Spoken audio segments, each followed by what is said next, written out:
Saludos, soy Alfonso Salvador y esto es Curiosistoria. El podcast de hoy trata sobre la Inquisición y en concreto sobre la estructura del Santo Oficio, que estaba compuesto por el Inquisidor General y por la Suprema. Y también voy a tratar los tribunales que había. De estos tres aspectos vamos a hablar.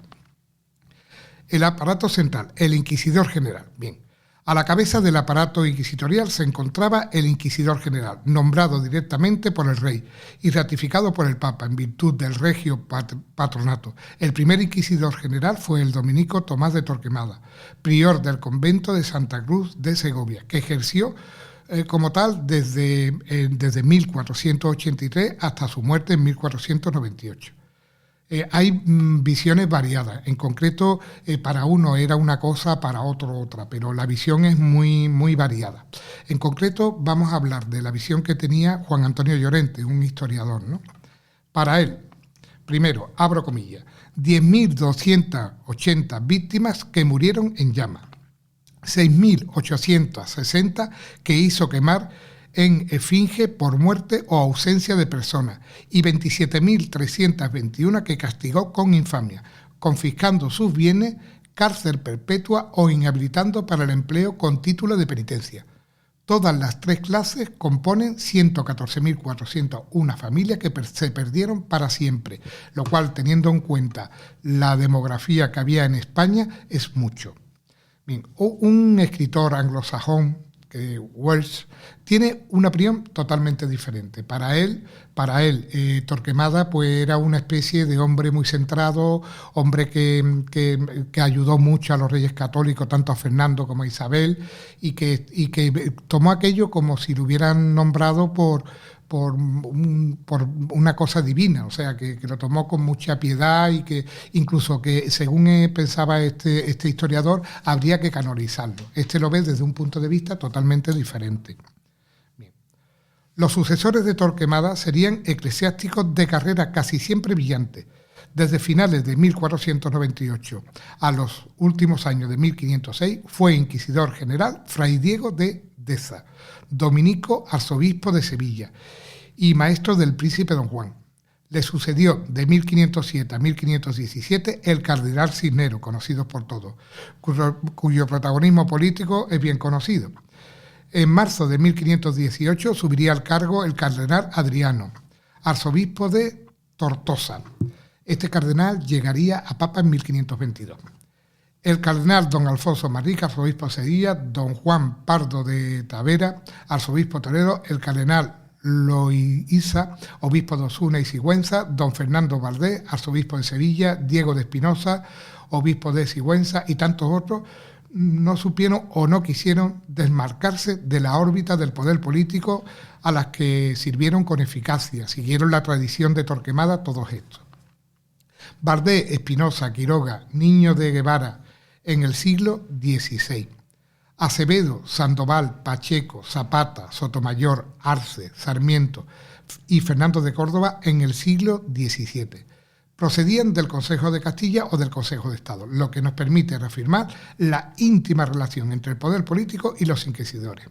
Además, pese a la tradicional importancia de los dominicos sobre 45 inquisidores generales, desde 1480 a 1820, solo 5 pertenecieron a dicha orden, predominando pues la visión política.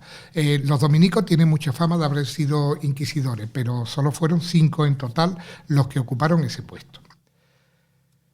El inquisidor general presidía el Consejo de la Suprema y General Inquisición. Las relaciones entre el inquisidor y la Suprema, como se denominaba al Consejo habitualmente, nunca se reguló adecuadamente, o sea, nunca hubo un reglamento especial para regular lo qué relación tenía entre los dos. Pero generalmente lo que decía el inquisidor general, pues nunca mejor dicho, iba a misa. La inserción del Consejo de la Inquisición en el sistema político de Consejo de la Monarquía Española fue total. Incluso 2 miembros del Consejo de Castilla asistían regularmente a la sesión del Consejo de la Inquisición. Hemos de señalar asimismo que en el orden de preeminencia jerárquica entre los diversos consejos, el de la Inquisición ocupaba el tercer lugar. Probablemente el Consejo de la Suprema se inspiró en la estructura de Castilla. La Suprema se erigió en el organismo coordinador de la línea de acción de los tribunales de distrito, en un intento de controlar la actuación de los inquisidores locales, que en los primeros años de la Inquisición se mostraron extraordinariamente autónomos en sus resoluciones. La centralización administrativa que se impuso con la Suprema fue férrea, como lo demuestra la generalización de las visitas a los distritos y el severo control financiero. Muchos de los consejeros habían sido inquisidores locales y conocían impecablemente el funcionamiento interno del Santo Oficio.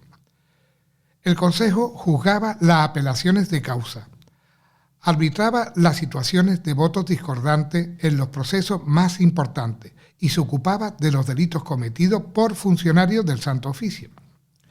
Los miembros del Consejo eran nombrados directamente por Su Majestad Imperial el Rey. Su número fue variable. Las cifras habitualmente se componían de entre 1 y 6 y lo máximo que podían llegar a ser eran 10. Las reuniones del Consejo se hicieron siempre en la Corte, aunque itinerante, y en los primeros años condicionó al Consejo tuviera que poner los medios para fijar una residencia estable. A finales de 1502 el Consejo se reunía en la posada del obispo de Jaén. El propio inquisidor general Diego de Deza, más tarde ya en el siglo XVII, y Supremo compraría la casa de Rodrigo Calderón para habitarla como sede estable del Consejo de la Suprema y de sus archivos. Todos los archivos estuvieron allí, se inventariaron y fueron inventariados en 1622 por parte del secretario del Consejo, Isidro de Argüelles.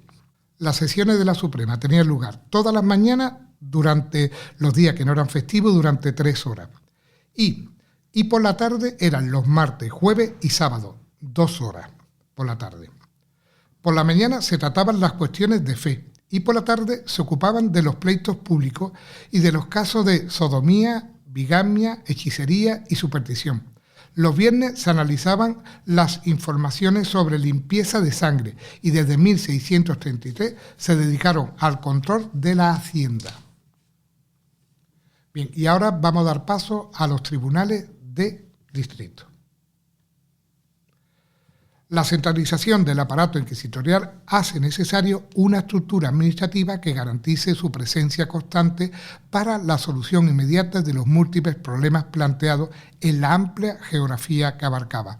Los primeros, lógicamente, que hubo que hacer fue dividir esa geografía en distritos que permitieran ejercer un mayor control. En la evolución territorial de la Inquisición pueden distinguirse 3 etapas. La primera, de 1478 a 1495, cubre los años de proliferación de los tribunales. La segunda, 1495-1510, se caracteriza por una importante crisis económica que producirá la tendencia a la concentración de los tribunales y, por tanto, a disminuir su número. La tercera, de 1510 a 1574, muestra signos de recuperación y de retorno a la configuración de los distritos clásicos, propios de la primera etapa.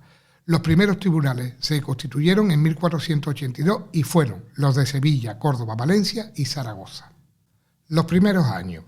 El Santo Oficio se extiende por todo el territorio peninsular, excepto Galicia, Navarra y Granada. Inicialmente se cubrió las periferias para ir adentrándose hacia el interior progresivamente. Hay que destacar la abundancia de tribunales en la submeseta norte. Así, en 1493, la Inquisición española ya tenía 23 tribunales. Los distritos se delimitaban en principio de acuerdo con las jurisdicciones religiosas, principalmente el obispado, organizándose un límite variable, por lo tanto, creándose tribunales itinerantes. Un ejemplo de lo que acabamos de decir nos lo ofrece la Inquisición de Barcelona, que celebra sus autos de fe no solo en esta circunscripción, sino también en Tarragona, Gerona y Perpiñán. Ahora, el tema de la crisis económica, ligado a la gran parte a la expulsión de los judíos, va a implicar una forzosa reducción de gastos que traerá consigo la disminución del número de tribunales.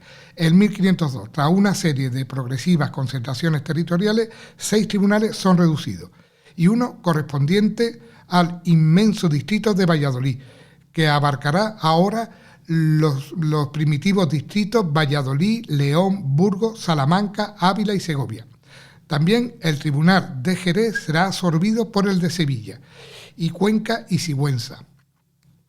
Calahorra se refunde asimismo en uno superdistrito. De esta forma vemos cómo los 16 tribunales existentes en 1495 han quedado reducidos a 7 en 1507. Ahora, a partir de 1510, las condiciones cambian. En efecto, en ese año se establece el Tribunal de Cuenca.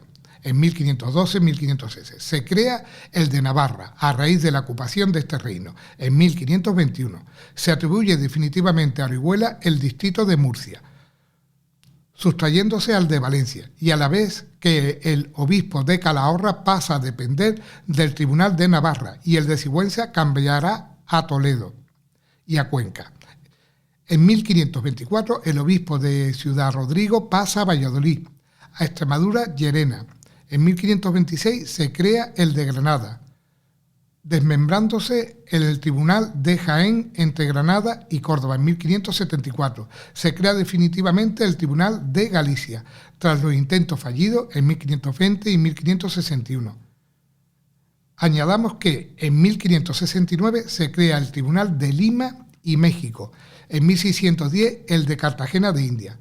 La extensión que abarca cada tribunal en la península era muy variable. El mayor fue el de Valladolid, que tenía una superficie de 89.000 kilómetros cuadrados, y el menor, el de Baleares, con 5.000 kilómetros cuadrados. Doy por terminado este podcast aquí y ya continuaré en el próximo, que quiero hacerlo brevemente, hablando sobre los inquisidores que había y sobre los cargos que había dentro de la Inquisición, que había muchísimos cargos. Muchas gracias por escucharme y espero que os haya interesado. Un saludo virtual a todos.